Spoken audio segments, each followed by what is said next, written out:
कुपवाड़ा जिले में अचानक मौसम में बदलाव देखा गया। इसके चलते कुछ इलाकों में तेज बारिश और हवाओं के साथ ये हवाएं तूफानी रूप इख्तियार कर चुकी हैं, जिसकी वजह से खेतों को नुकसान पहुंचा। उधर कुपवाड़ा जिले के सीमावर्ती क्षेत्र करना सेक्टर के साधना टॉप पर इस साल की पहली बर्फबारी पहाड़ियों पर दर्ज की गई, जिसकी वजह से सीमावर्ती इलाकों में शीतलहर का प्रकोप जारी रहा।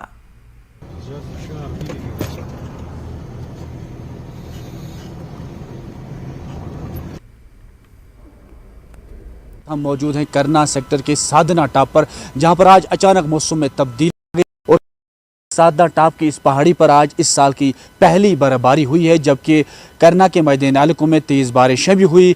उधर कुपवाड़ा ज़िले के कई इलाकों में जो है तेज़ हवाएं भी आ चली, यानी कि अचानक मौसम में तब्दीली आ गई और करना के इस साधना टॉप पर इन पहाड़ियों पर इस साल की पहली बर्फबारी जो है रिकॉर्ड की गई और सर्दी की शदीद लहर जो है वो इस वक्त यहाँ पर पैदा हो गई है। और इस साल जो है पहले ही इस बार जो है बर्फबारी का आगाज हुआ। बारामूला जिले के पटन में